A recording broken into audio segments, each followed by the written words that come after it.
안녕하세요. 예수와 친구들. 5월 18일 수요일 매일 묵상 시작하겠습니다. 오늘 말씀은 사무엘상 7장 3절부터 17절 말씀까지입니다.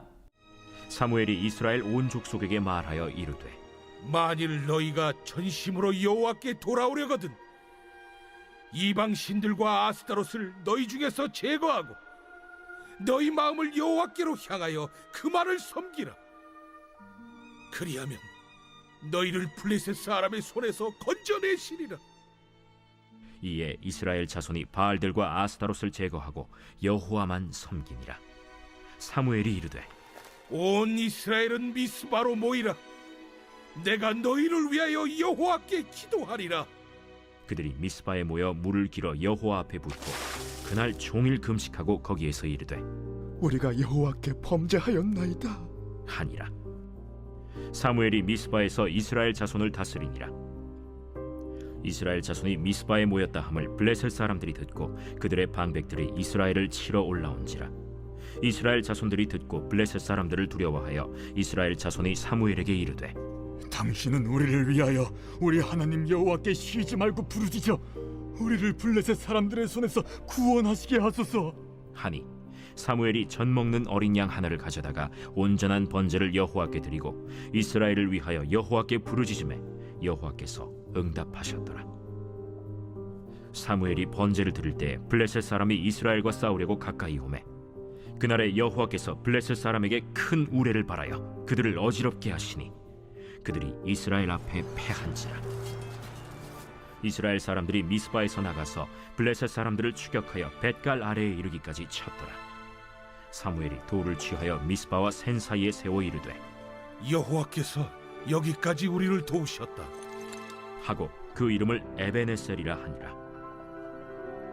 이에 블레셋 사람들이 굴복하여 다시는 이스라엘 지역 안에 들어오지 못하였으며 여호와의 손이 사무엘이 사는 날 동안에 블레셋 사람을 막으심에 블레셋 사람들이 이스라엘에게서 빼앗았던 성읍이 에그론부터 가드까지 이스라엘에게 회복되니 이스라엘이 그 사방 지역을 블레셋 사람들의 손에서 도로 찾았고 또 이스라엘과 아모리 사람 사이에 평화가 있었더라. 사무엘이 사는 날 동안에 이스라엘을 다스렸으되 해마다 베델과 길갈과 미스바로 순회하여 그 모든 곳에서 이스라엘을 다스렸고 라마로 돌아왔으니 이는 거기에 자기 집이 있음이니라. 거기서도 이스라엘을 다스렸으며 또 거기에 여호와를 위하여 제단을 쌓았더라.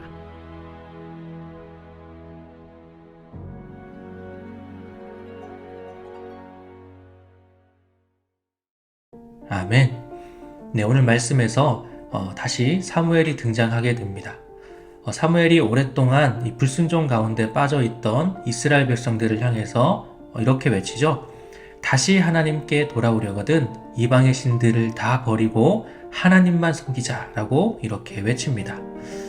이렇게 하나님께 다시 돌아가자라고 회개하자라고 이야기하는 거죠. 그리고 이스라엘 백성들을 향해서 미스바 언덕으로 모이게 했어요.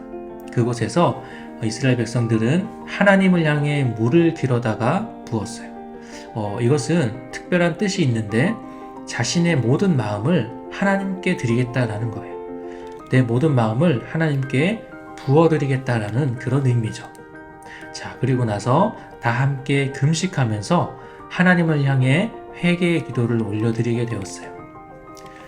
하나님이 세우신 이 사무엘을 통해서 이스라엘이 다시 하나님을 향해 바로 서가는 모습을 우리가 보게 되는 거예요. 이렇게 하나님을 향해서 바로 서가는 것은 참 좋은 일인데 그런데 이때 위기가 생기게 되죠. 우리도요 뭔가 잘못된 일을 하다가 다시 하나님이 기뻐하시는 모습으로 돌아가려고 할 때 그것을 방해하는 또 어떤 위기가 찾아올 수도 있어요. 자, 그럴 때 이스라엘 백성들이 어떻게 이 위기를 극복하는지 한번 보도록 할까요? 자, 이스라엘이 미스바에 모였다라고 하는 소식을 이 블레셋 사람들이 들었어요.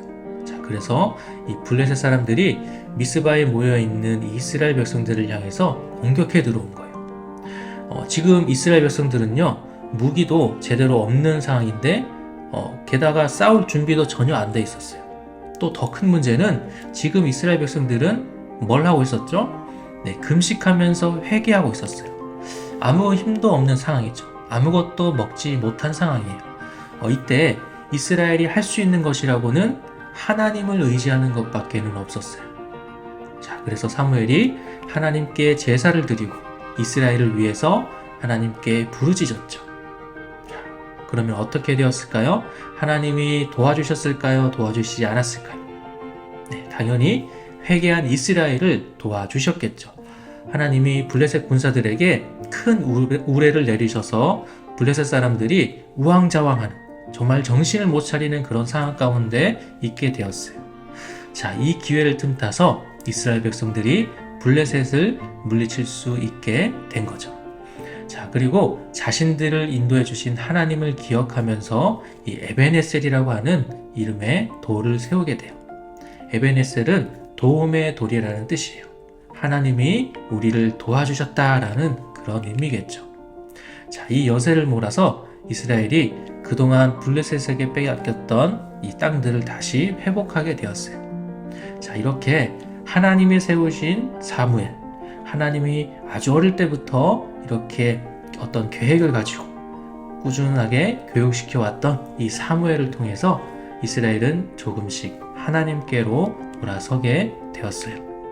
자, 오늘 말씀에서 우리 친구들은 무엇을 생각해 보게 되었나요? 저는요, 3절과 4절 말씀을 다시 나누고 싶은데요. 사무엘의 외침, 이스라엘 백성들을 향한 이 외침은 결국 지금까지 잘못된 것들, 우상들을 다 버리고 하나님께 돌아가자는 것이었어요. 지금 우리 친구들도요, 잘못된 것이 있다면 하나님 앞에 다시 돌아가야 하겠죠. 그런데 지금 우리가 지금 생각하기에 이스라엘 백성들처럼 우상들에게 절을 하고 있나요? 그렇지 않죠? 그럼 우리는 우상 숭배와는 관련이 없는 사람들일까요? 네, 그것도 그렇지 않아요. 기억력이 좋은 친구들은 아마 바로 떠오르는 그런 기억이 있을 텐데, 내가 하나님보다 더 사랑하는 것이 있다면 그것이 바로 우상이라고 했었죠. 하나님보다 더 마음을 빼앗기고 있는 것이 있다면 그것이 곧 우상이라는 거예요. 이렇게 생각해 보면 내게도 우상이 있었다라는 것을 느끼게 되는 친구들도 있을 거예요. 하지만 걱정만 하지 말고 우리가 해야 할 것이 있겠죠. 오늘 사무엘의 외침처럼 우리가 하나님께로 다시 돌아가면 돼요.